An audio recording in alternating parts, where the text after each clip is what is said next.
নমস্কার বন্ধুরা, এসএসসি নিয়োগ দুর্নীতি মামলায় কলকাতা হাইকোর্টের রায়ে চাকরি গিয়েছে প্রায় 26,000 শিক্ষক এবং অশিক্ষক কর্মীর। 2016 সালের প্যানেলের নবম দশম একাদশ দ্বাদশ এবং গ্রুপ সি এবং ডি এর যাবতীয় নিয়োগ বাতিল করা হয়।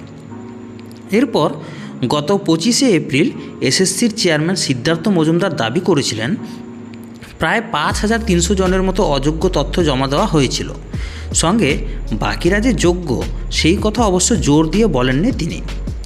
সিদ্ধার্থ বলেছিলেন, আপাতত যে তথ্য রয়েছে তা মোতাবেক এরা যোগ্য, আগামীতে যে তথ্য আসবে সেই মোতাবেক জানাবো।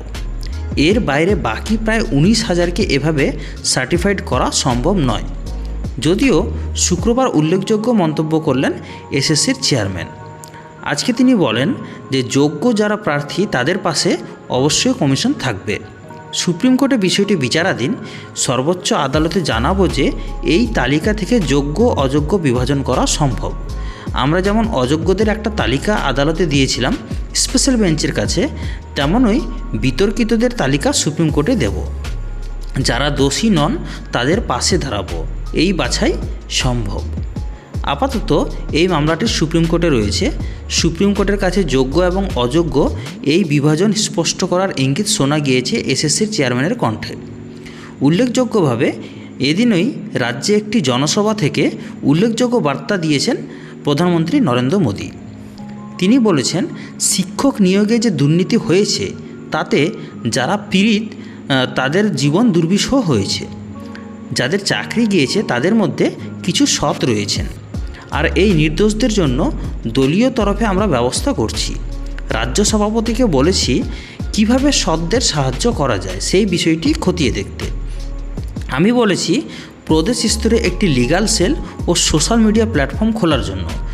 সেখানে যারা সৎ এবং সমস্যায় পড়েছেন তাদের ন্যায় পেতে সাহায্য করা হবে। মোদির এই বার্তা অত্যন্ত গুরুত্বপূর্ণ বলে মনে করা হচ্ছে। প্রসঙ্গত, কলকাতা হাইকোর্টের রায়ে 25,753 জনের চাকরি গিয়েছে। এই রায়কে চ্যালেঞ্জ জানিয়ে সুপ্রিম কোর্টের দ্বারস্থ হয়েছে রাজ্য এবং এসএসসি। আগামী সোমবার মামলাটির শুনানি হওয়ার সম্ভাবনা রয়েছে সুপ্রিম কোর্টের প্রধান বিচারপতি DY চন্দ্রচূড়ের বেঞ্চে। সুপ্রিম কোর্ট কী নির্দেশ দেয় আগামী সোমবার, এখন সব নজর সেই দিকে। তবে তার আগে এসএসসির চেয়ারম্যানের যে যোগ্য অযোগ্যদের আলাদা করা সম্ভবের যে বার্তা, সেটা বর্তমানে যথেষ্ট তাৎপর্যপূর্ণ। তো বন্ধুরা, আপনাদের কি মনে হয়, এসএসসি ইচ্ছাকৃতভাবে কি এই যোগ্য অযোগ্যদের আলাদা করতে চাইছিলেন না এতদিন, যার ফলে আজকে নিরুপায় হয়ে এসএসসি চেয়ারম্যান এই প্রেস কনফারেন্স করেছেন?